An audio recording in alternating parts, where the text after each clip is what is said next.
Liebe Lüneburgerinnen, liebe Lüneburger, liebe Erstsemesterstudierende, liebe Studierende allgemein, liebe Menschen, die sich in Deutschland und von wo auch immer zugeschaltet haben. Herzlich willkommen zu einer neuen Version des Zukunftsstadt-Magazins, wiederum aus dem Studio im Zentralgebäude der Leuphana-Universität. Es freut mich enorm, dass wir heute wieder ein paar Einblicke in das Projekt Zukunftsstadt, in unsere Zukunftsstadt Lüneburg 2030 Plus geben können. Und heute unter einem ganz speziellen Motto. Das Motto ist entsprechend dem Motto von der Startwoche New Deal und da nochmal speziell New Deal in der, durch die, mit der Zukunftsstadt. Was bedeutet es in einer ganz konkreten Stadtgesellschaft, wenn wir einen neuen Gesellschaftsvertrag gemeinsam entwickeln wollen? Hier im Zukunftsstadt-Magazin kommen ja immer nicht Welten aufeinander, aber unterschiedliche Menschen schauen dieses Zukunftsstadt-Magazin auf der einen Seite Erstsemesterstudierende, die ganz neu in Lüneburg sind, die eine Stadt kennenlernen, die eine Universität kennenlernen, und auf der anderen Seite Menschen aus der Stadtbevölkerung von Lüneburg, die diese Stadt mitgestalten, aber auch immer so einen Einblick in die Startwoche erhalten. Daher noch mal kurz, was ist denn diese Startwoche? Die Startwoche ist das Ankommen, der Platz, wo die Studierenden an der Leuphana ankommen. Eine Woche gemeinsam ein Projekt dieses Jahr zum Thema New Deal bearbeiten und sich Fragen stellen, wie sieht es denn aus? Wie können wir einen neuen Gesellschaftsvertrag oder wie könnte ein neuer Gesellschaftsvertrag aussehen, wenn wir tatsächlich sowas wie Klimaneutralität erreichen wollen? Wenn wir uns überlegen wollen, wie sieht die Zukunft der Demokratie aus? Wie können wir tatsächlich gerecht miteinander leben? Was ist soziale Gerechtigkeit? Und wie gestalten wir digitale Transformation? Das ist die Startwoche. Da begrüße ich nochmal ganz herzlich alle Studierenden der Startwoche. Und auf der anderen Seite geht es um das Projekt Zukunftsstadt Lüneburg 2030 Plus. Das Projekt Zukunftsstadt Lüneburg 2030 Plus hat 2015 gestartet. Und da kommt schon die Schnittmenge, und wir haben ganz viele Schnittmengen. 2015 hat das Projekt gestartet damit, dass 750 Erstsemesterstudierende gemeinsam mit zahlreichen Akteurinnen aus der Hansestadt Lüneburg und der Stadtverwaltung gemeinsam Visionen entwickelt haben. 25 Visionen, wie denn eine Zukunftsstadt aussehen kann, in der die Nachhaltigkeitsziele der Vereinten Nationen tatsächlich lokal verwirklicht wurden. Es gab dann eine zweite Phase, wo diskutiert wurde, wie kann man jetzt diese Versionen konkret mit Maßnahmen erreichen, wie können wir denen näher kommen. Und aktuell befindet sich Lüneburg gemeinsam mit 7 weiteren Städten in Deutschland in der Phase, wo es darum geht, in einem Reallabor-Setting tatsächlich in der Zusammenarbeit zwischen zivilgesellschaftlichen AkteurInnen der Universität und der Stadtverwaltung zu experimentieren. Wir haben insgesamt 15 Experimente, von denen werden Sie heute einige kennenlernen, um in diesen Experimenten tatsächlich zu lernen, im Experiment zu schauen, was scheitert, was funktioniert, um tatsächlich diesen Visionen, die entwickelt wurden, ein Stück weit näher zu kommen. Also Sie sehen, es gibt diese Schnittpunkte. Wir arbeiten ganz eng zusammen an diesem New Deal. Und heute wollen wir konkret in 3 Phasen oder mit 3 Dingen uns diesem Thema nähern. Als erstes geht es darum, in einem Expertengespräch ein Stück weit zu ergründen, was denn ein New Deal für eine zukunftsfähige und nachhaltige Stadt bedeuten könnte, und nicht nur auf einer sehr abstrakten Ebene, sondern ganz konkret. Wie könnte das denn aussehen? Im zweiten Schritt geht es dann wirklich darum, und da ist es so, dass wir so ein bisschen einen Zwischenstand auch aus der Zukunftsstadt berichten, tatsächlich zu schauen, wie sehen das denn AkteurInnen, die ich dann später hier begrüßen darf, wie sehen das denn AkteurInnen, wie funktionieren die Experimente, was bedeutet denn Zukunftsstadt und wie können sich Studierende ganz, ganz konkret in diese Zukunftsstadt einbringen? um dann am Ende auch nochmal so ein kleines Fazit zu ziehen. Was kann man denn aus den Experimenten für diesen New Deal, für diesen neuen Gesellschaftsvertrag, den wir höchstwahrscheinlich brauchen, wenn wir mit Herausforderungen wie Klimawandel, globalen Ungerechtigkeiten etc. umgehen wollen. Was können wir denn vielleicht aus der Zukunftsstadt lernen, wie so ein neuer Deal ausgestaltet sein könnte? Also Sie sehen, die nächste Stunde ist facettenreich. Wir haben unterschiedliche Bereiche, Sie werden unterschiedliche Einblicke erhalten. Und als erstes freue ich mich sehr, dass wir einen Experten gewinnen konnten für unser Expertengespräch, der sich schon lange mit dieser Frage von einem New Deal, ich weiß nicht, ob er selbst als New Deal bezeichnen würden, aber mit der Frage, wie können wir denn unsere Gesellschaft anders denken, auseinandergesetzt hat. Ich freue mich, dass heute Nico Pech hier ist. Nico Pech ist aktuell an der Uni Gießen da ist ja Herr Pech, genau. Nico Pech lehrt an der Uni Gießen zum Thema plurale Ökonomik und beschäftigt sich, wie ich schon gesagt habe, schon seit langer Zeit mit dem Thema Postwachstumökonomie, Postwachstumsgesellschaft. Und was ich immer wieder faszinierend finde in den verschiedenen Gesprächen, die ich mit Nico Pech schon führen durfte, aber auch in seinen unterschiedlichen Beiträgen, dass das nicht nur auf einer sehr abstrakten Ebene bleibt. Was bedeutet es denn? Warum sollten wir denn Postwachstum denken? Sondern dass es auch ganz konkret lebt. Insofern herzlich willkommen, Nico Pech. Es ist eine Freude, Sie wieder mal hier an der Leuphana, dieses Mal noch virtuell begrüßen zu dürfen. Hallo.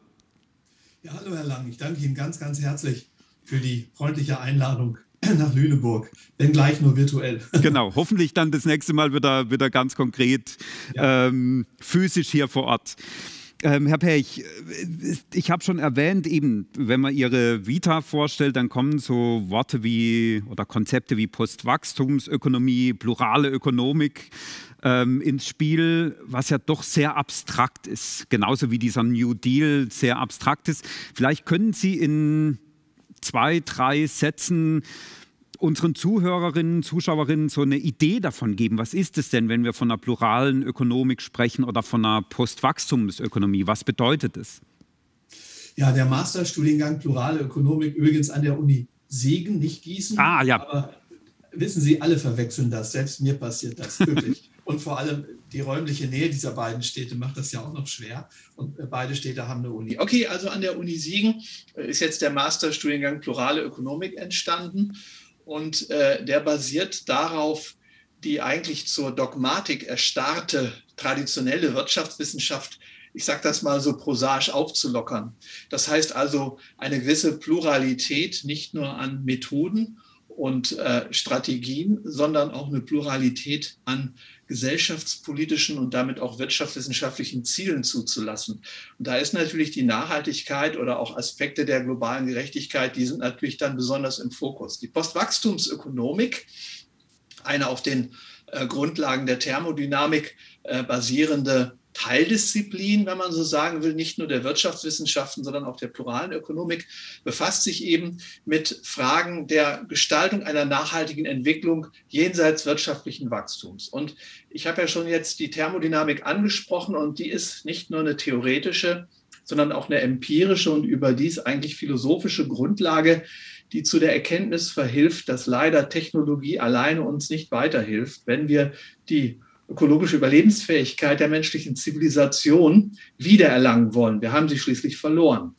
Und dann stellt sich die Frage, erstens, was sind die Gründe dafür, dass wirtschaftliches Wachstum eigentlich kein Gestaltungsmechanismus mehr sein kann, wenn wir überleben wollen? Und zweitens, wie sähe denn die Alternative zu einer auf Wachstum beruhenden Volkswirtschaft aus? Und da sind wir gleich auf der kommunalen Ebene. Sie haben das schon so schön gesagt, wir sollten etwas konkreter werden.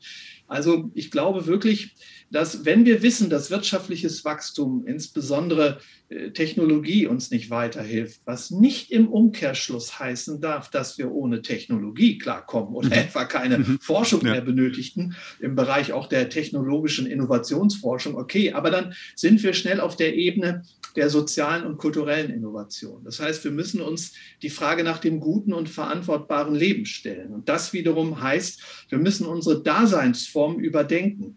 Wir müssen tatsächlich die Frage, was ein einzelnes Individuum an ökologischen Ressourcen überhaupt noch verbrauchen oder auf indirekte Art und Weise verbrauchen darf, diese Frage müssen wir uns zu Herzen nehmen. Wir müssen also über Bedingungen reden, die es den Menschen erlauben, ein global gerechtes Dasein zu fristen. Für mich ist die soziale Frage des 21. Jahrhunderts die ökologische Frage. Wer darf sich noch mit welchem Recht wie viel materielle Freiheiten, die eben nie zum ökologischen Nulltarif zu haben sind, überhaupt noch genehmigen? Und für mich ist die Stadt, die Kommune, ja, der beste Ort, um, Sie haben das auch schon so schön vorweggenommen, um Reallabore entstehen zu lassen, die wir eben als Lernräume verstehen können, wo sich Wirtschaft, Verwaltung, Kommunalpolitik und Zivilgesellschaft begegnen, um tatsächlich neue Lebensformen zu erproben und experimentell auch sich bewähren zu lassen, von denen sich nach gutem Wissen und Gewissen sagen lässt,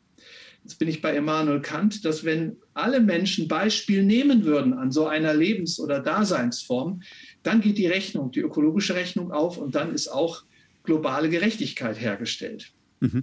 Das ist spannend. Jetzt habe ich zwei Fragen. Ich starte mal mit einer und merke mir die zweite.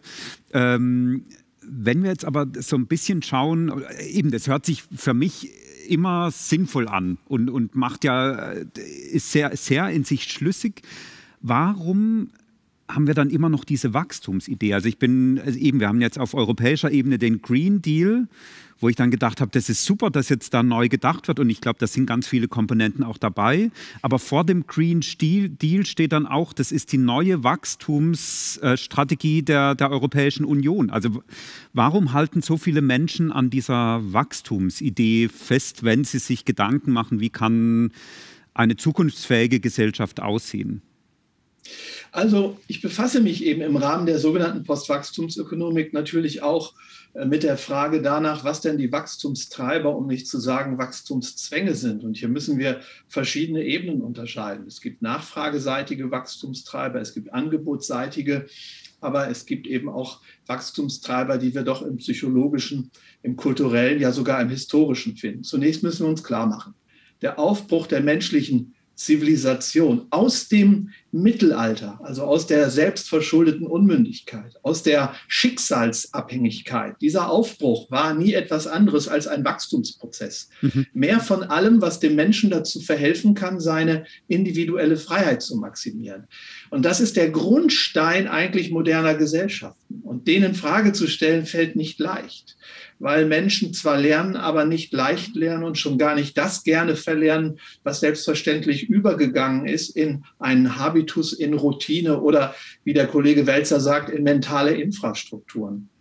Ein zweiter wichtiger Grund ist sicherlich der, dass wir, jetzt werde ich vielleicht ein bisschen kritischer, eine neue Religion ersonnen haben. Eine Church of Progress. Und ich muss auch anmerken, dass bei aller Sympathie für manches, was Frau von der Leyen unter dem Stichwort New Deal verlauten lässt, dass natürlich hier die Idee Pate stand, dass eine Innovationswelle im Bereich der erneuerbaren Energieträger, der Wasserstofftechnologie, der Elektromobilität, der Passivhausbauweise und, dass dies alles zu der schönsten der Welten führt, nämlich weiterhin denselben Mobilitätskonsum und Technikwohlstand praktizieren zu können und auf der anderen Seite das Nötige zu tun, um eben die Überlebensfähigkeit der Ökosphäre herzustellen. Ich behaupte, dass das nicht geht. Und wir werden das auch bald einsehen. Eigentlich können wir es jetzt schon einsehen, wenn wir nur die Empirie der bisherigen Anstrengungen in diesem Green Deal anschauen.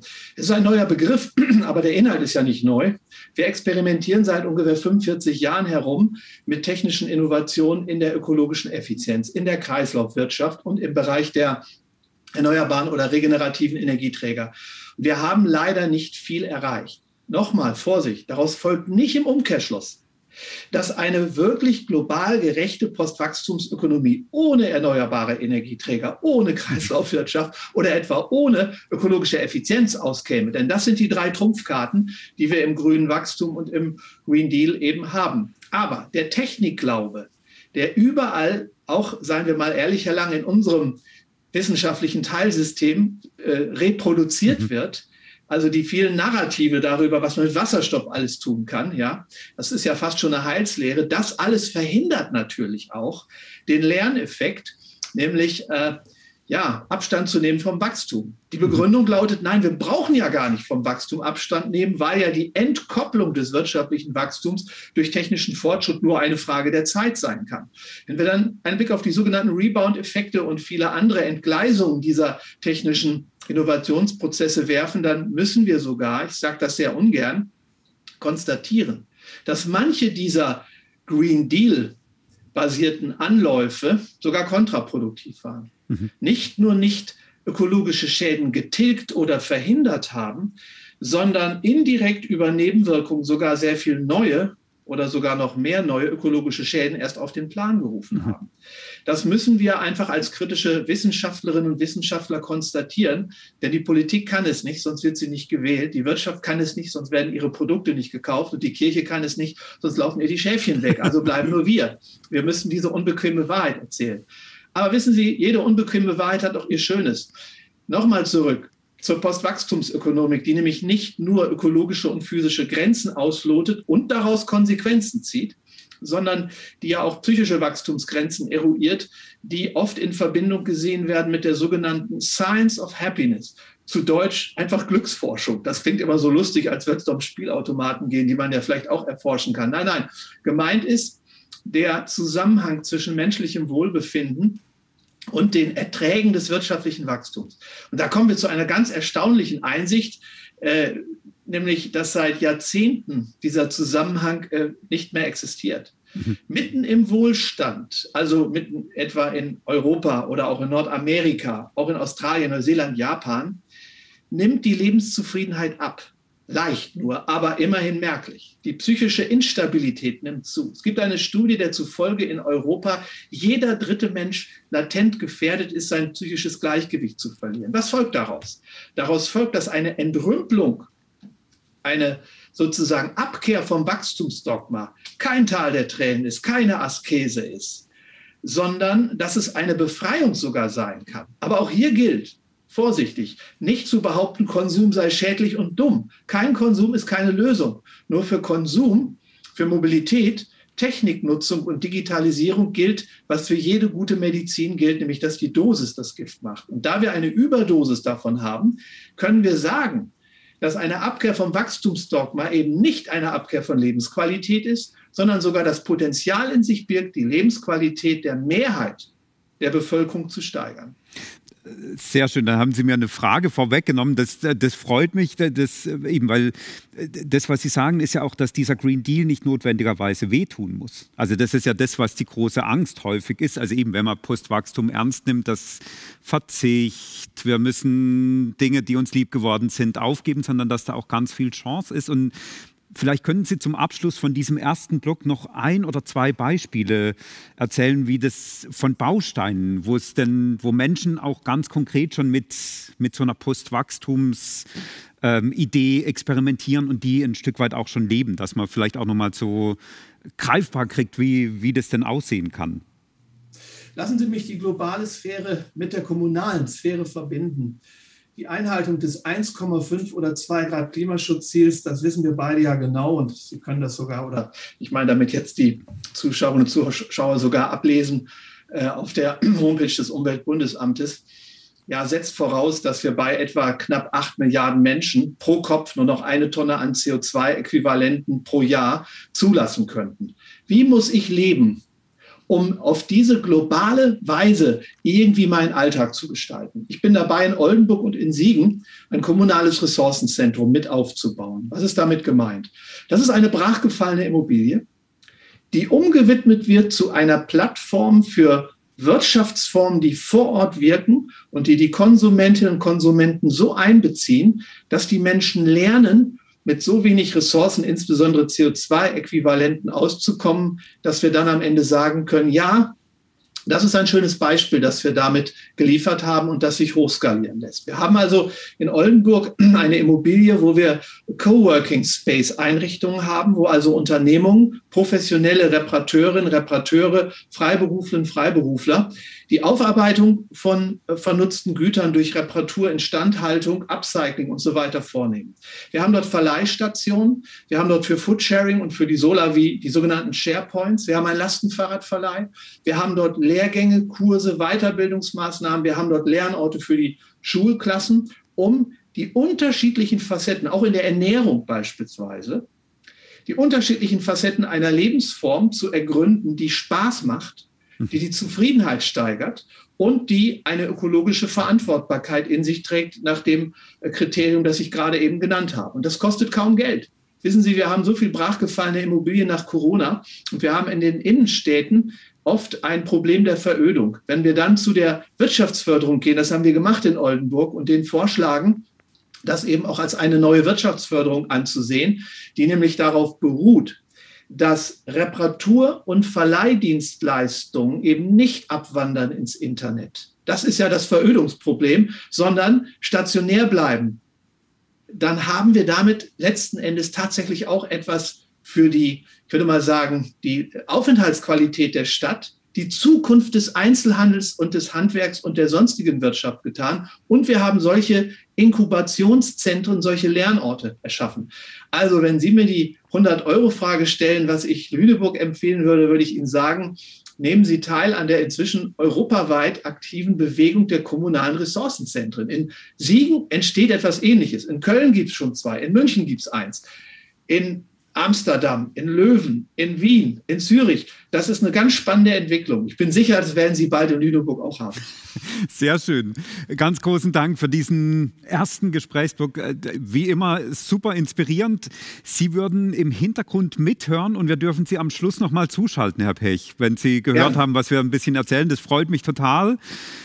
Wir gehen jetzt ganz konkret nach Lüneburg im nächsten Teil und haben eine kleine Matz vorbereitet. Und in dieser Matz geht es darum, dass hier in diesem Studio hat Christine Jordan im Februar eine Idee erzählt. Christine Jordan ist eine der Gründerinnen des Avenir. Ein Café in Lüneburg ist entstanden aus einer studentischen Initiative Lünebohne, wo sie von einer gläsernen Rösterei erzählt hat, die sie mit ihren beiden oder mit dem ganzen Team des Avenirs geplant hat. Und wir dachten, es ist doch ganz spannend, mal zu schauen, was aus dieser Idee geworden ist und wie tatsächlich auch dieser Zusammenhang von globaler Interaktion und lokalem Handeln, wie das aussehen kann. Deshalb die nächsten 2,5 Minuten ein Einblick ins Avenir und was aus der gläsernen Rösterei letzten Endes geworden ist. Matz ab.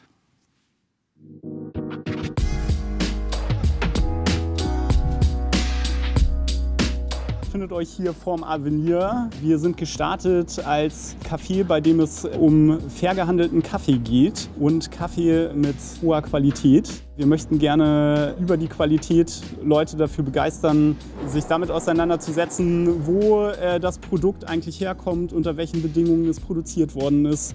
Und alle Kaffees bei uns sind direkt gehandelt, sodass halt nachvollziehbar ist, wo genau der Kaffee herkommt, welche Preise dafür bezahlt worden sind. Wir haben jetzt gerade vor ein paar Wochen die Gläserne Rösterei an der Ilmenau eröffnet. Und Gläserne Rösterei heißt es deswegen, weil es zum einen eben sehr viel Glas in der Front hat und man von außen nach innen reingucken kann, aufs Röstgeschehen gucken kann und zugucken kann, auch von außen. Gläsern meint vor allem aber eben auch, dass wir mit der Eröffnung der Rösterei an uns auch den Anspruch formuliert haben, Transparenz herzustellen über das, was wir tun. Das heißt zum einen, wir wollen transparent machen, wo eigentlich der Kaffee herkommt, wie der produziert wird, unter was für Rahmenbedingungen Rahmenbedingungen, wie der gehandelt wird, zu welchen Preisen, sodass im Prinzip für die KonsumentInnen auch die gesamte Lieferkette einsehbar und nachvollziehbar wird und auch jeder und jede weiß, was ist da eigentlich in meiner Tasse, wie kommt der Preis auch zustande und möglichst Transparenz über das Produkt herstellen. Wir wollen aber auch Transparenz über unsere internen Strukturen herstellen. Wir haben uns jetzt nämlich auf den Weg gemacht in kollektive Arbeitsstrukturen. Also wir sind gerade dabei, ein Kollektiv zu gründen, was eben eine sehr partizipative Art der Zusammenarbeit ist, mit viel Basisdemokratie. Und auch das wollen wir transparent machen, um auch aufzuzeigen, dass es auch andere Art und Weisen gibt, wie man wirtschaften kann und zusammenarbeiten kann. Und vielleicht können wir da ja auch den einen oder anderen Impuls setzen an andere Menschen, einfach aufzuzeigen, dass so das vorherrschende Paradigma nicht das einzige ist. Und man auch neue Wege ausprobieren kann. Wir sind Kaffeeimporteure, und zwar Direktimporteure, das heißt, wir stehen im engen Zusammenhang mit den Ursprungsländern und den ProduzentInnen vor Ort. Unser größter Anspruch ist dabei die Transparenz für uns, aber auch um unser nachhaltiges Handeln nach draußen zu tragen. Und deswegen bin ich total froh, auch hier sein zu können, denn für uns ist Kooperation sehr wichtig. Und unsere Idee vom Wirtschaften, vom alternativen Wirtschaften und nachhaltigem Handeln weiterzutragen, das ist unsere Art von Wachstum.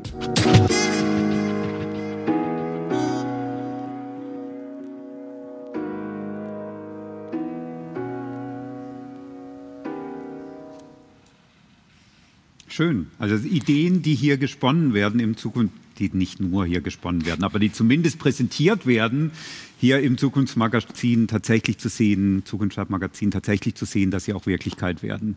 Das war der Einblick, wie es beim Avenir weitergegangen ist, dass es jetzt tatsächlich die gläserne Rösterei gibt. Und jetzt gehen wir über. Ich freue mich, dass ich hier 3 AkteurInnen aus der Zukunftsstadt tatsächlich mit mir in dieser Diskussionsrunde habe.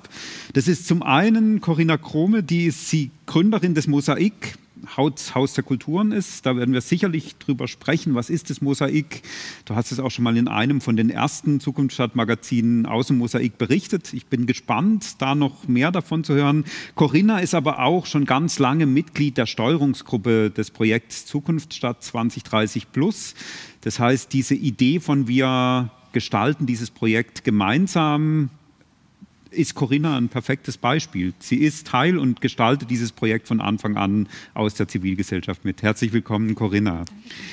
Dann haben wir Katrin Wolters. Katrin Wolters ist Mitarbeiterin im Zukunftsstadtbüro und da werden wir nachher drauf zurückkommen. Sie war schon mal hier. Sie war nämlich, ich glaube, 3-4 Tage vor ihrem offiziellen Arbeitsbeginn hier und hat die Idee von einer Servicestelle Ehrenamt hier präsentiert und wird uns auch berichten, was aus dieser Servicestelle Ehrenamt geworden ist, quasi aus dem Epizentrum der Zukunftsstadt im Zukunftsstadtbüro. Hallo Katrin, schön, dass du da bist. Ja. Und dann haben wir als dritte Gästin haben wir noch Caresa Kampfmann. Caresa Kampfmann ist auch im Zukunftsstadtbüro tätig und ich glaube, das sieht man auch schon ganz schön. Offiziell haben die beiden unterschiedliche Arbeitgeberinnen. Das ist einmal die Leuphana-Universität und einmal die Verwaltung der Hansestadt Lüneburg. Letzten Endes ist es aber ein gemeinsames Arbeiten im Zukunftsstadtbüro. Theresa ist innerhalb des Zukunftsstadtbüros vor allem verantwortlich für die Evaluation der Experimente, also wirklich so einen wissenschaftlichen Blick auch drauf zu werfen, was kann man lernen aus diesen Experimenten, ist aber auch Academic und Lehrende, also wahrscheinlich eins, aber hier heißt es halt Academic, Academic in der Startwoche und Lehrende in meiner Nachhaltigkeitswissenschaften und kann da ganz konkret davon auch berichten, wie sich Studierende schon eingebracht haben in unterschiedliche Experimente im Rahmen von Lüneburg 2030 Plus und vor allem auch, wie sich Studierende während der Startwoche und darüber hinaus in die Zukunftsstadt einbringen werden. Genau, herzlich willkommen, ja. Theresa, schön, dass du da bist. Dankeschön. Gut. Fangen wir doch mal an. Also wir haben jetzt viel über New Deal, Zukunftsstadt gehört. Corinna, du bist ja schon ganz lange in Lüneburg aktiv, in der Zivilgesellschaft, wirkst da mit, hast unterschiedliche Projekte schon an den Start gebracht und verwirklicht. Was bedeutet denn für dich Zukunftsstadt Lüneburg ganz konkret? Also wie sieht denn, was müsste denn da sein? Was macht so eine Zukunftsstadt aus? Das ist natürlich ein sehr breites Feld. Also Zukunftsstadt für mich, wenn ich daran denke, denke ich direkt an ökologische Nachhaltigkeit. Ich denke an verkehrsberuhigte Innenstadt. Ich denke an Mehrgenerationenhäuser und ich denke an ein größeres Teilungsprinzip als eher Konsumprinzip. Also da bin ich sehr auf der Linie auch mit Herrn Pech, würde ich sagen. Aber wenn ich mich auf konkret, sage ich mal, 3 Sachen konzentrieren müsste, was für mich Zukunftsstadt in Lüneburg bedeutet, würde ich zum einen sagen, dass Lüneburg nur dann zukunftsfähig sein kann, wenn sich wirklich alle Akteure für eine ganz offene und tolerante Gesellschaft aussprechen. Und damit meine ich, dass wirklich alle Akteure, wie zum Beispiel der Handel, die Gastronomie, Kulturakteure, Bildungsinstitutionen, die Zivilgesellschaft, die Politik, wir alle dafür einstehen, dass Lüneburg offener und toleranter wird und wirklich im wahrsten Sinne barrierefrei für alle Menschen.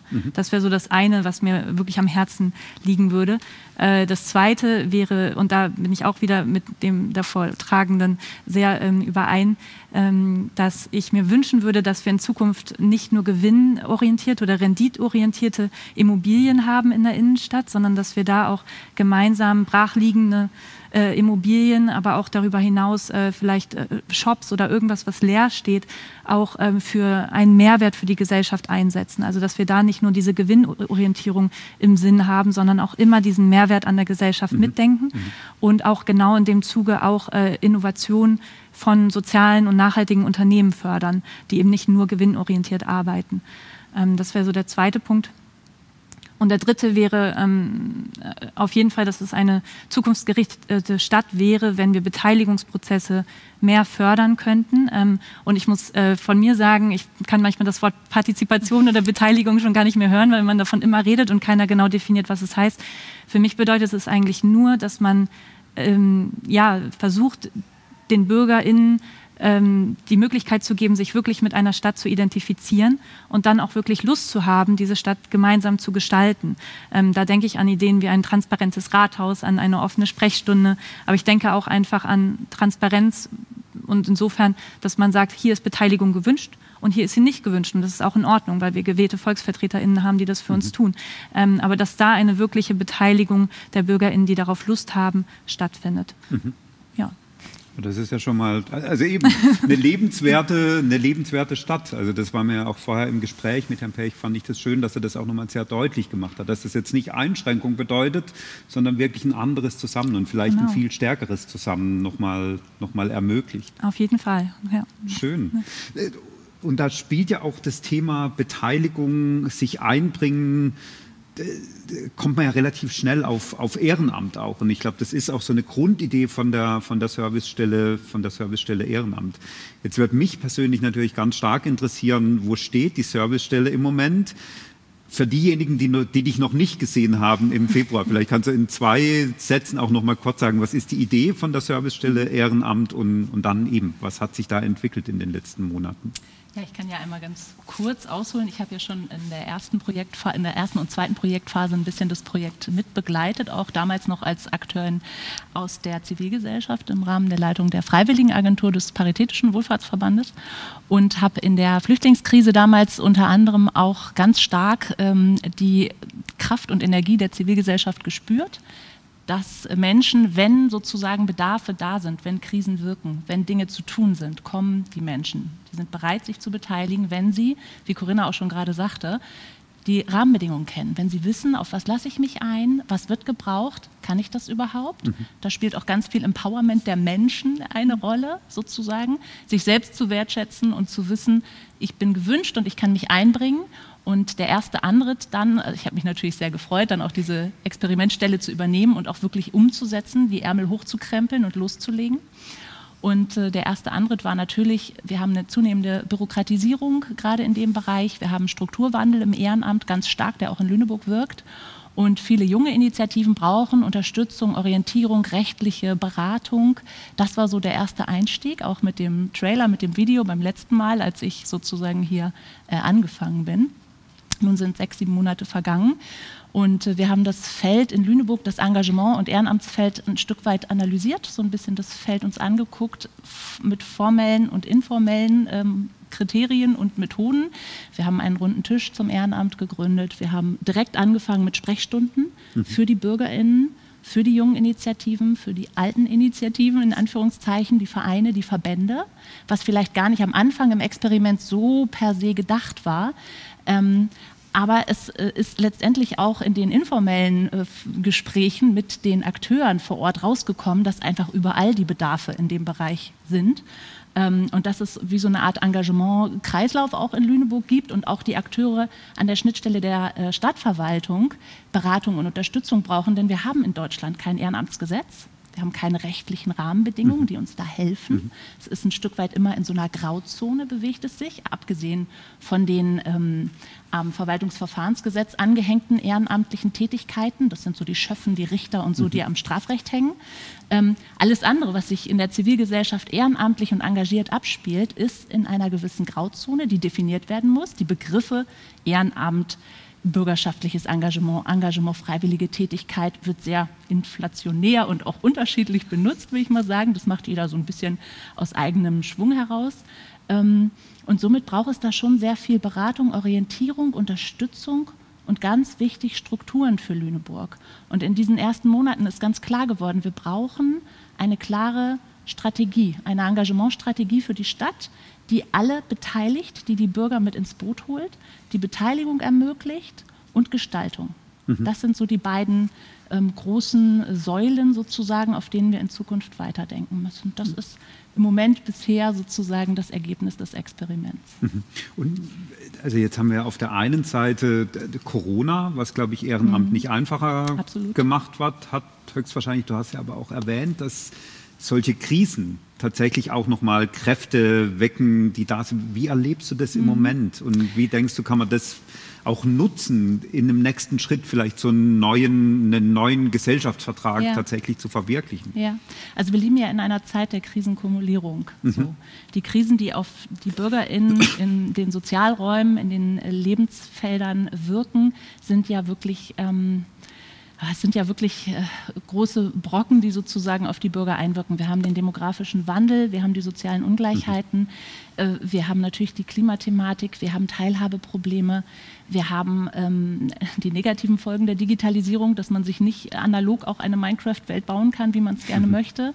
Und wir haben natürlich auch Corona mit den Folgen der Lethargie so ein bisschen, die auch im Moment aufs Gemeinwesen wirken, mit so einem Sozialcocooning. So, auch dieses immer wieder in den letzten 1,5 Jahren festgestellt zu haben, gehe ich ins Mosaik, ach, jetzt geht es wieder nicht, brauche ich einen Test oder nicht, wie funktioniert das? Ach, ich bleibe zu Hause. Natürlich ist Digitalität dann wunderbar, wenn man zu Hause dann seine Streaming- und seine digitalen Möglichkeiten hat, aber das ist eigentlich nicht das, was wir brauchen, wie ich finde, für unsere Zukunft. Denn unsere Zukunft ist immer gemeinsam analog und vor Ort. Das ist wichtig und das ist auch das, was einen großen Mehrwert und auch ein gewisses Glück in sich birgt. Und da müssen wir gut drauf aufpassen. Und in der Krise haben wir gesehen, es gab einerseits eine große Hilfsbereitschaft, andererseits gab es den Klopapier-Egoismus. Ja. So, das sind so die beiden Extreme, wie sich Menschen entscheiden in solchen Situationen. Und wir haben jetzt wirklich eine große Chance und ich finde auch eine Verantwortung einerseits, diesen negativen Auswirkungen der Digitalisierung durch ein klares, analoges Bild von Gemeinschaft entgegenzuwirken. Das ist unsere Verantwortung, glaube ich. Das werden unsere Kinder bestimmt in den nächsten 10, 20, 30 Jahren sagen, habt ihr das irgendwie gut hingekriegt oder nicht? Miteinander in einem wirklich achtsamen, guten Miteinander Strukturen aufzubauen. Und ich finde, dass wir da in Lüneburg wirklich an einer Beteiligungs- und Engagementstrategie weiterarbeiten müssen, und zwar alle gemeinsam. Spannend. Corinna, ihr habt ja mit dem Mosaik, so wie ich es zumindest verstehe, in meiner wahrscheinlich viel zu eingeschränkt, aber habt ihr ja einen Ort geschaffen, wo genau das stattfinden kann, was du vorher auch beschrieben hast und eben wo jetzt, glaube ich, auch ganz viele Impulse noch mal gekommen sind. Also ein Ort, wo Menschen sich barrierefrei treffen können, wo Menschen tatsächlich auch Initiativen starten können, experimentieren können, ein anderes Zusammenleben auch gemeinsam voranbringen. Vielleicht kannst du da so ein bisschen noch mal berichten, eben auch wieder für diejenigen, die das Mosaik noch nicht kennen, was gibt es wahrscheinlich ganz wenige, aber die Erstsemesterstudierenden kommen ja jetzt frisch nach Lüneburg, was so ein bisschen die Idee vom Mosaik ist und auch da vielleicht jetzt weniger das Zurückblicken in die Krise, vielleicht auch mit 1, 2 Worten, aber wie erlebt er denn jetzt im Mosaik diesen Aufbruch wieder? Also wir sind ja jetzt in so einer ganz komischen Phase auch, dass wir eben, irgendwann gibt es dieses Studio nicht mehr und ich treffe Studierende. Also das ist ja sowas ganz, genau, also das sind ja ganz, und ähnlich wird es ja auch also nicht ähnlich, aber so im Mosaik seid ihr jetzt auch wieder an so einer Phase, was denkst du, wie geht es vielleicht anders dann weiter hinterher? Ja, ganz kurz, was das Mosaik ist, es ist tatsächlich ein Ort, wo genau das, was ich vorhin auch gesagt habe, möglich ist. Das Ziel ist, da Menschen wirklich zur Begegnung zu bringen, einen Austausch zu bringen, und unser Prinzip ist, wir geben dir Platz für deine Ideen. Das heißt, bei uns kann alles stattfinden, was man sich vorstellen kann, von Coworking über Konzerte, Lesungen, also auch wenn die Erstsemester-Studierenden jetzt neu dabei sind, gerne mal eine Mail schreiben. Bei uns kann man sich wirklich ausleben und ausprobieren. Und es ist auch auf jeden Fall meines Wissens eines der einzigen Projekte, das komplett spendenbasiert läuft im Alltag. Das heißt, der gesamte Betrieb, wenn man eine Veranstaltung besucht, ist eben nicht gewinnorientiert, sondern jeder kann sich das leisten, jede Person kann sich das leisten, zu uns zu kommen. Das ist ganz niedrigschwellig. Und wir mussten natürlich zumachen während Corona, und jetzt geht es gerade wieder los. Und es ist total schön zu sehen, was diese Krise dann doch auch bewirkt hat. Also ich habe jetzt persönlich gesprochen, habe das Gefühl, viele von den Ehrenamtlichen haben auch ein bisschen zu sich gefunden. Andere sind natürlich in ein Riesenloch gefallen. Also es war eine große Differenz davon, wie die Menschen natürlich mit der Krise umgehen konnten. Und jetzt merken wir aber, dass das wieder mit noch viel mehr Elan losgeht und manchmal sogar fast zu viel. Also dass alle jetzt Lust haben, die ganze Zeit ganz viele tolle Sachen zu machen. Und es wirklich eben wieder einfach dieser Durst nach analoger Kommunikation und dem Zusammensein einfach sehr, sehr, sehr groß ist. Und ich hoffe, dass das auch eben jetzt erstmal stabil bleibt, denn das, was du auch vorhin meintest, Katrin, das ist echt schwierig, wenn sich die Regeln immer wieder ändern, da irgendwie am Ball zu bleiben und auch Ehrenamt zu stabilisieren. Also da wir hatten vor Corona, haben wir immer von über 350 Ehrenamtlichen gesprochen, und das war auch tatsächlich so. Und jetzt müssen wir erstmal wieder gucken, wo wir stehen. Jetzt sind wir vielleicht bei 40, 50 oder so, oder vielleicht auch mehr, weil es immer wieder neue Leute gibt, die Ideen einbringen. Aber das wieder aufzubauen, da wieder wirklich eine Struktur und Stabilität reinzubekommen, das wird jetzt auf jeden Fall eine neue Aufgabe sein. Und siehst du auch eine Chance, dass sich da vielleicht andere Menschen beteiligen werden jetzt nach Corona? Denke ich schon. Also ich sehe auch auf jeden Fall eine Chance, weil wir auch unsere gesamten Aktivitäten natürlich auch auf digital und jetzt auch hybrid umgestellt haben. Also haben wir eine viel höhere Reichweite auch nochmal, dank unserem Presse- und Öffentlichkeitsteam und dem ganzen Team von Mosaik, dass wir da wirklich einfach nach außen nochmal eine größere Reichweite haben und damit auch andere Zielgruppen erreichen können. Und wir haben die Zeit auch genutzt, um neue Kooperationen zu schließen. Also zum Beispiel mit Vereinen oder Organisationen, die sich auf andere Zielgruppen spezialisiert haben, wie zum Beispiel Menschen mit Behinderung oder Jugendliche oder Kinder oder also diese ganzen Zielgruppen noch mit reinzubekommen, das hat auf jeden Fall hoffentlich jetzt für den Neustart sozusagen dann geklappt. Sehr schön. Vielleicht noch eine Frage, bevor wir dann auch dazu übergehen, was die Studierenden ganz konkret machen in diesem Projekt. Du hast ja schon gesagt, Ehrenamt ist so ein ganz breiter Begriff. Kannst du uns so ein bisschen vielleicht an 1, 2 Beispielen, also es geht ja vom Mosaik bis zur Feuerwehr. Was ist Ehrenamt in Lüneburg? Also eben, das wirst du nicht umfassen, aber vielleicht so ein bisschen eine Idee davon auch geben, wie breit dieses Feld ist. Also man kann natürlich erstmal sagen, das, wo ganz viel Engagement passiert, ist vor Ort im Verborgenen, wo wir es gar nicht sehen, oft nicht vermuten und nicht mitbekommen. Das sind nämlich die BürgerInnen, die sich helfen, unterstützen in den Nachbarschaften, was man auch in Corona gesehen hat, die einfach da sind, die den Hund rausbringen, die bei Krankheiten helfen, die dem Kind bei den Hausaufgaben helfen. Und das funktioniert einfach untereinander. Das ist nicht institutionalisiert, das ist einfach immer da. So, das ist die erste Ebene. Dann gibt es natürlich immer, wenn diese Nachbarschaften überfordert sind oder diese Menschen vor Problemen stehen, wo der Staat und die Wirtschaft nicht hilft und keine Lösungen hat, dann gruppieren sich die Menschen zusammen, kommen in eine Initiative, überlegen was oder haben tolle neue Ideen. Das gibt es ja auch, innovative Ideen, wo sie sagen, das ist unbedingt was, bilden so eine kleine Initiative und legen los, treffen sich, geben sich einen Namen und identifizieren sich so ein bisschen miteinander. Wenn das Ganze dann wächst über die Zeit und man Veranstaltungen macht und bestimmte vielleicht auch Gelder einwirbt und so, dann kommt man an so eine Haftungsproblematik und dann steht oft die Frage, dann kommen Sie zu uns in die Beratung, Gründungsthemen, rechtliche Themen, Organisationsentwicklung, Engagement, Management, wie funktioniert das überhaupt? Dann wird ein Verein gegründet, gegebenenfalls ein gemeinnütziger Verein.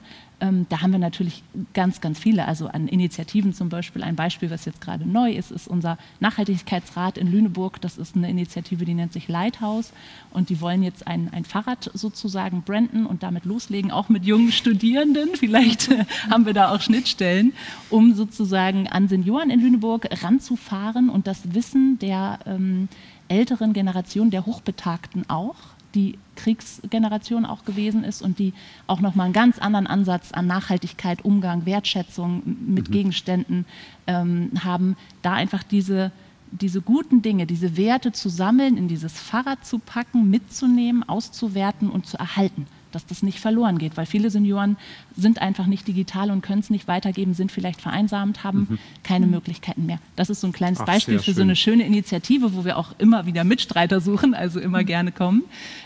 Genau, dann haben wir die Vereine und Verbände, die sozusagen diese Schwelle schon vor vielen Jahren durchlaufen sind, wie die Lebenshilfe, ne, die in den 50ern gegründet worden ist, auch aus der Situation, dass Eltern mit behinderten Kindern Unterstützung brauchten und sich auf den Weg gemacht haben. Jetzt ist die Lebenshilfe bundesweit ein riesengroßer Verein. Da gibt es natürlich unheimlich viele Beispiele. Wir haben alleine in Lüneburg aktuell, ich glaube, so über die 300 Initiativen, Vereine und Verbände, die aktiv mit Engagierten arbeiten und aktiv Angebote machen, für LüneburgerInnen mitzumachen. Da haben wir sicherlich auch noch nicht alle im Blick, aber das Feld des Engagements und Ehrenamts ist wirklich kunterbunt. Das geht dann von der Bahnhofsmission über das Tierheim zu den Museen, über Angebote für Menschen mit Behinderung, Menschen mit Psychiatrieerfahrung, Wohnungslose. Es gibt wirklich alle Zielgruppen, die auch Unterstützung brauchen und wo wir Menschen benötigen, die einfach Lust haben, mit anzupacken. Und da kann man sagen, jeder kann was gut, jeder wird auch gebraucht. Und man muss nur gucken, dass die Menschen halt an die richtigen Stellen kommen.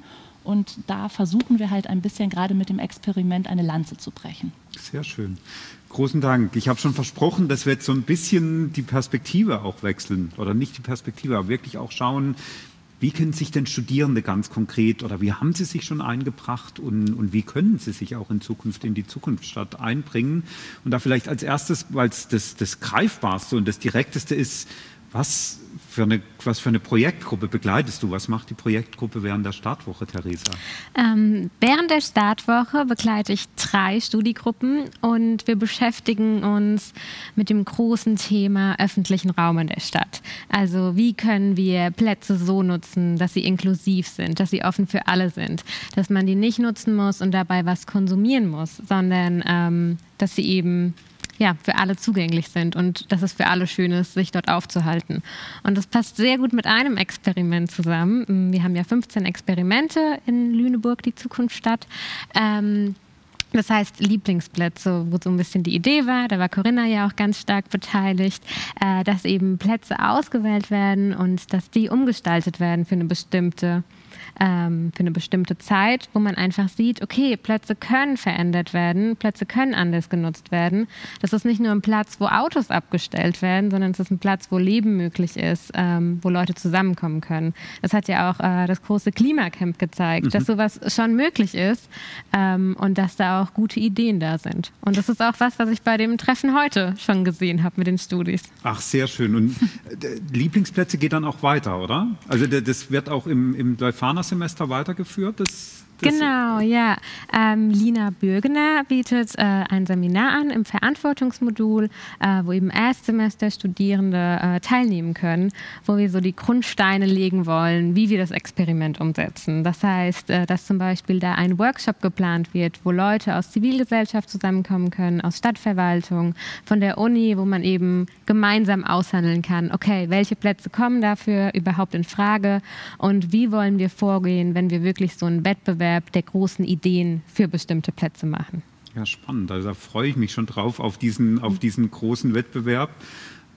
Du bist auch noch Lehrende im meiner Nachhaltigkeit. Und da sind wir ja gerade mittendrin in so 3 Experimente sind es, die ihr begleitet, oder? Genau. Vielleicht kannst du da noch mal einen kurzen Einblick auch dazu geben, was da passiert. Also dass wir wir haben jetzt stark auch auf Ehrenamt heute fokussiert, vielleicht auch eben, wie sich die Studis da einbringen und was das für Experimente sind, die ihr da begleitet. Ja, das Seminar hat im April gestartet und es geht über 2 Semester. Das heißt, das ist schon mal ein super Vorteil, wenn man sich mit so einem Projekt beschäftigen möchte. Und die Studierenden arbeiten da auch in Gruppen zusammen und eben eine Gruppe beschäftigt sich mit dem Experiment Jugendpartizipation, wo man einfach gesehen hat, wenn da so eine Gruppe von jungen Menschen unvoreingenommen an die Stadtverwaltung tritt, was da überhaupt möglich ist. Wir haben schon Kinder- und Jugendkonferenzen in Lüneburg und gemeinsam mit den Verantwortlichen für diese Konferenzen haben die Gruppe an Studierenden jetzt eben so ein Video konzipiert, was im Vorfeld von den kommenden Jugend- und Kinderkonferenzen eben gezeigt werden kann, wo man Kinder und Jugendliche, wie die auf einen Stand gebracht werden können, dass alle mit so einem ähnlichen Bild, wie so eine Konferenz jetzt abläuft, eben starten können. Das hat uns sehr daran gehangen, wie die jeweilige Leiterin von der Einrichtung da eben vorgegangen ist. Und dann gibt es noch eine Gruppe, die beschäftigt sich mit Wohnprojekten, was sehr gut an das Experiment Wohnprojekte-Konto anschließt, die sich eben mit verschiedenen Wohnprojekten in und um Lüneburg getroffen hat und da geschaut hat, okay, wie wiegt ihr denn diese Kommune herein? Welche Benefits hat diese Kommune davon, dass ihr da seid? Und auf der anderen Seite habt ihr irgendwelche Hürden bemerkt? Wie kommen die dann näher zusammen? Für ländliche Kommunen ist es ja oftmals so eine Herausforderung, der demografische Wandel eben zum Beispiel. Und Wohnprojekte können da total gute Signalwirkung haben für diese Kommunen, aber auf der anderen Seite können sie eben auch so eine Form sein von so einem nachbarschaftlichen Treffpunkt, wo wieder Leben reinkommt und so weiter. Und im zweiten Schritt, jetzt in diesem Semester, will eben diese Gruppe an Studierenden, die sich jetzt so sehr mit diesen Wohnprojekten auseinandergesetzt hat, eben so einen Workshop organisieren mit verschiedenen VertreterInnen von Kommunen, um zu sehen, okay, gibt es denn noch irgendwelche Vorurteile zwischen Wohnprojekten und Kommunen? Wie können wir die näher zusammenbringen und wie können wir auch zeigen, okay, Wohnprojekte haben einen Vorteil für Kommunen, sie sind es wert, unterstützt zu werden. Und die letzten 2 Gruppen, die sind so im Bereich lokal investieren unterwegs und zum Beispiel die eine hat sich da mit Food Corps beschäftigt, eben wo sich Leute zusammentun und gemeinsam zum Beispiel von einem Großeinkäufer Artikel beziehen, oftmals auch biologische Artikel, um eben so Discounterpreisen zum Beispiel aus dem Weg zu gehen, aber auch um dieses, so eine neue Art des Wirtschaftens eben auszuprobieren. Mhm. Genau. Sehr schön. Ich finde, es macht immer wieder total Freude, mit euch zu reden. Und wir sind noch nicht ganz am Ende, aber ich würde jetzt gern noch mal Herrn Pech dazu holen. Das klappt ja perfekt mit der Technik, Wahnsinn. Und wird jetzt aber gar nicht in so eine, Herr Pech beurteilt mal, was wir hier machen, Logik reinkommen, sondern wirklich, ich fände es schön, wenn wir die letzten 10 Minuten noch nutzen würden, gemeinsam uns zu überlegen, was kann man denn von diesen Experimenten, auch von Ihren Experimenten, Herr Pech, was kann man denn lernen für so ein New Deal? Und ich würde gern mit dir, Corinna, starten. Du hast vorher schon gesagt, da hat ganz viel, was Herr Pech am Anfang gesagt hat bei dir auch schon auf offene Ohren gestoßen. Ja. Vielleicht kannst du da noch mal sagen, ist das so ein New Deal, den du dir wünschst? Also ist das, was ihr konkret vor Ort macht, passt das in die Vision, oder in das Konzept, das Herr Pech beschrieben hat? Das kommt dem schon sehr nah. Also dafür müsste ich wahrscheinlich noch ein paar Bücher lesen von Ihnen, um das wirklich beurteilen zu können. Aber von dem, was ich vorhin gehört habe, das kommt dem wirklich sehr, sehr nah. Weil im Mosaik ist es, wie gesagt, eben auf diesem Teilungsprinzip oder beziehungsweise spendenbasierten Prinzipien beruhend. Und wir befassen uns auch ganz konkret im Alltag ganz oft mit so Fragen tatsächlich von Kant, also oder mit dem kategorischen Imperativ. Da können wir uns alle so benehmen, wie wir uns gerade benehmen, jetzt mal ganz platt gesagt. Und im Sinne von, jemand möchte Gitarre spielen, der andere möchte aber gerade Deutsch lernen, die andere wiederum möchte gerade essen. Also wie kriegt man das zusammen und wie schafft man das mit allen Menschen in einem Raum dann friedlich miteinander eigentlich zu leben, wenn alle doch eigentlich andere Bedürfnisse haben. Also das ist eine riesen Herausforderung im Mosaik. und die leben wir eben jeden Tag. Und parallel dazu, das ist eine andere Initiative, aber die ich jetzt privat angehe, ist eben auch ein Gründerzentrum für soziale und nachhaltige Unternehmen gegebenenfalls zu gründen in der nächsten Zeit. Und das schließt natürlich auch sehr an das Projekt, was Sie vorhin auch beschrieben haben. In Siegen, glaube ich, war das eben auch. Das werde ich auf jeden Fall danach googeln. Also das geht auch auf jeden Fall in die Richtung. Ich habe aber auch eine Frage vielleicht, wenn ich darf. Super. Ja? Das würde mich nämlich sehr interessieren, Herr Pech. Also glauben Sie, dass wenn es wirklich um Postökonomie geht oder Postwachstum, kann man auch Innovationen, die Sie ja auch für wichtig erhalten, schaffen? Und braucht es dann andere Anreize als finanzielle Anreize für die Menschen, um überhaupt Innovationen zu schaffen, wenn es nicht nur darum geht, vielleicht die Welt zu verbessern?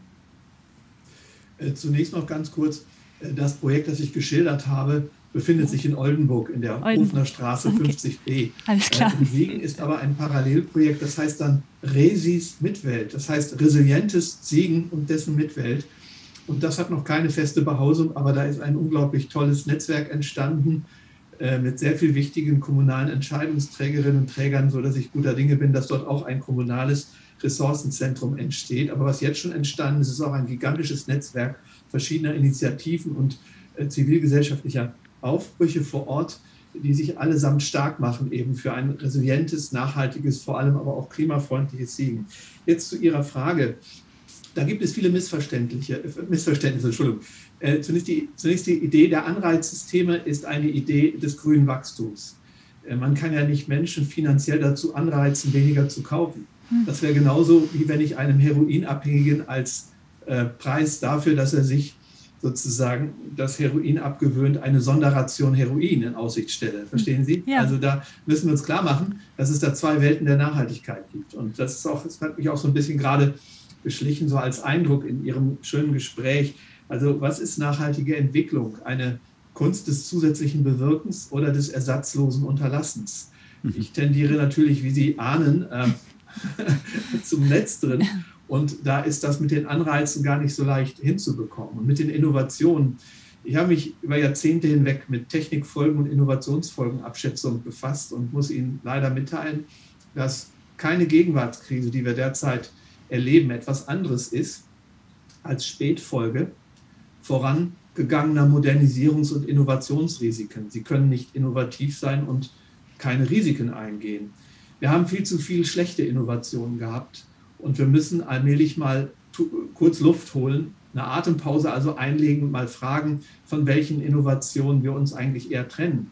Und ich halte es auch für falsch zu meinen, dass alle Lösungen für gegenwärtige Probleme immer nur in der Zukunft liegen. Manchmal lohnt sich auch der Blick in den dogmenhistorischen Rückspiegel. Alles, was ich Ihnen heute geschildert habe unter dem Stichwort multifunktionales, kommunales Ressourcenzentrum, ist einfach nicht innovativ, sondern die Wiederbelebung des Handwerks, der arbeitsintensiven künstlerischen Fertigung, des haptischen Umgangs mit Dingen, der Übernahme von Verantwortung für die Nutzungsdauer der Dinge. Stellen Sie sich mal vor, in Lüneburg werden alle Dinge doppelt so lange genutzt, wie viel weniger Gütertransporte sie hätten, wie viel weniger Kaufkraft sie bräuchten und wie viel mehr soziale Gerechtigkeit und Autonomie sie damit herstellen könnten, ganz zu schweigen von Krisenresilienz. Das ist aber nicht innovativ.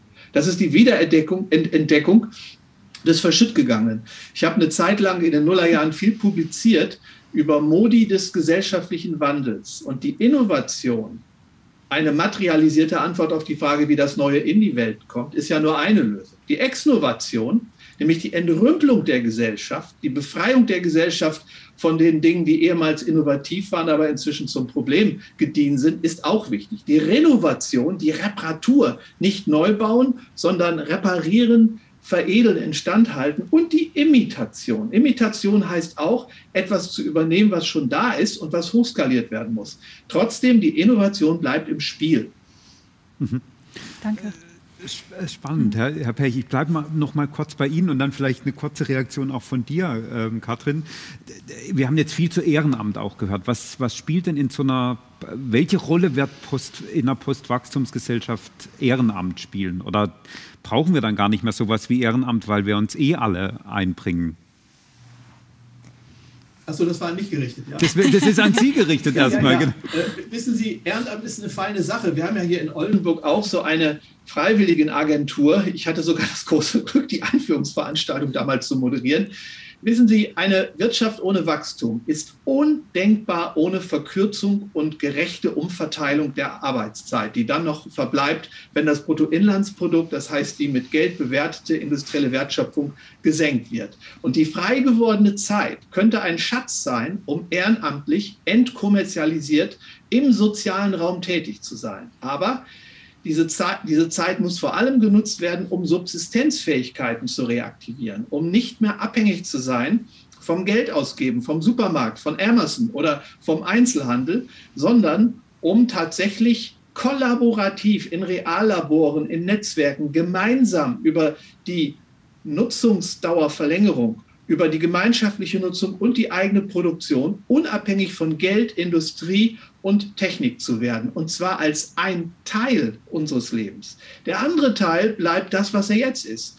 Nämlich, dass wir Teilzeit beschäftigt, möglicherweise 15, 20 oder 25 Stunden gegen Geld immer noch in einer wohlgemerkt kleiner gewordenen modernen Ökonomie tätig sind. Diese Kombination heißt, dass die Klaviatur des Lebens breiter wird. Wir sind freier. Wir sind nicht mehr nur abhängig von spezialisierter arbeitsteiliger Wertschöpfung und Konsumausgaben, sondern haben zusätzlich den Subsistenzbereich, wo wir gemeinsam, auch ohne Geld und natürlich viel ökologieverträglicher, unser Leben gestalten und unsere Versorgung auch beisteuern.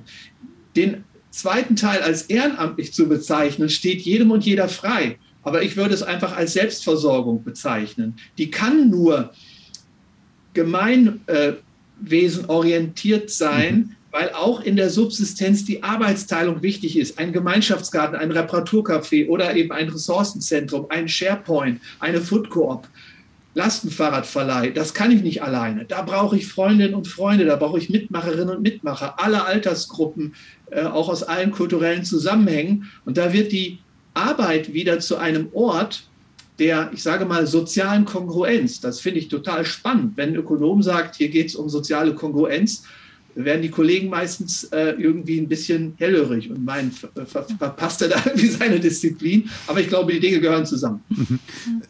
Katrin, passt es zu deiner Idee von einer Strategie Ehrenamt oder wie auch immer wir sie genau nennen wollen? Oder ist es ja nochmal was anderes? Nee, ich finde schon, dass das auch passt. Die Nomenklatur sei mal jetzt dahingestellt, wie man diesen Bereich dann auch, ob man ihn jetzt als klassisches Ehrenamt, das ist natürlich ein belegtes Feld, Engagement oder wie auch immer bezeichnen wird in Zukunft.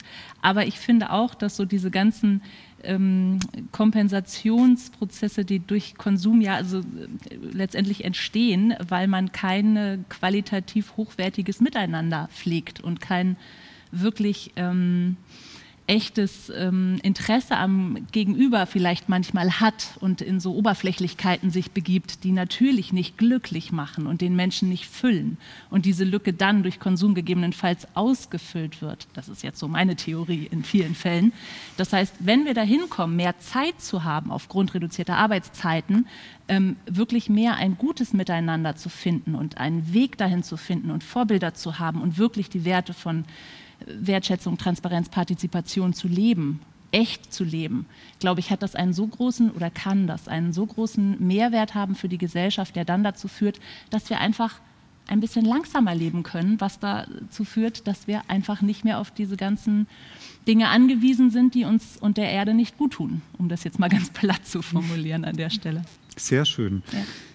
Das ist immer das Tragische an diesen Zukunftsstadt-Magazinen, zumindest für mich, dass sie irgendwann zu Ende gehen. Aber ich glaube, für die Zuschauerinnen ist dann auch gut nach einer Stunde wahrscheinlich. Zum Abschluss, ich habe ja schon gesagt, wir sind so in unterschiedlichen Aufbrüchen. Also unsere Studierenden fangen ein Studium an. Wir sind jetzt bei der Corona-Pandemie an so einem Zeitpunkt,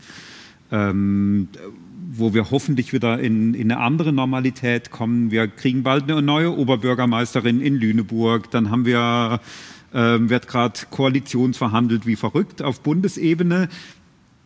Vielleicht von jeder und jedem ein Satz, den Sie eher den AkteurInnen in der Zukunftsstadt, seien das Studierende, Erstsemesterstudierende, zivilgesellschaftliche AkteurInnen, Stadtverwaltung mitgeben würde. Und wenn es geht, wirklich der kann auch ein bisschen länger sein, aber wenn es geht, in einem Satz. Theresa, magst du anfangen? Ich hab im Vorfeld so darüber geschwärmt, wie kritisch die Studierenden waren heute. Und zwar auf eine positive Weise. Und ich glaube, das ist auch was ich in dem letzten Semester mitgenommen habe. Also bleibt visionär und bleibt kritisch und hinterfragt die gegebenen Umstände. Es kann sich ja doch noch was ändern. Sehr gut, vielen Dank. Katrin? Ja, ich würde einfach sagen, jeder Mensch kann was gut, entdeckt den Schatz in euch, kommt einfach zu uns, macht mit, wir brauchen euch und schön, dass ihr da seid. Super. Corinna? Ich glaube, ich würde sagen, wenn ihr wirklich Spaß an der Sache habt und an etwas glaubt und Lust habt auf etwas, dass ihr es einfach mal anfangt und einfach mal machen, als vielleicht vor zu viel Perfektionismus gar nicht erst anzufangen. Und unser Gast, virtueller Gast, bekommt den letzten Satz. Herr Pech, was würden Sie den AkteurInnen in der Zukunftsstadt, was für einen Satz geben Sie uns mit? Seien Sie, verkörpern Sie und leben Sie genau den Wandel, von dem Sie nach bestem Wissen und Gewissen sagen können, dass wir ihn brauchen.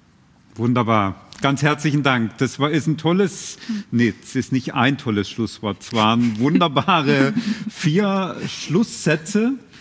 Ich bedanke mich ganz herzlich fürs Zuschauen. Ich bedanke mich bei den Gästen virtuell, physisch hier vor Ort.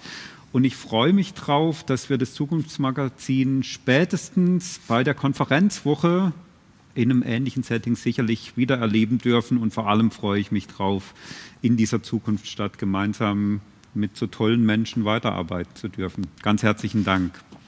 Tschüss und einen schönen Abend.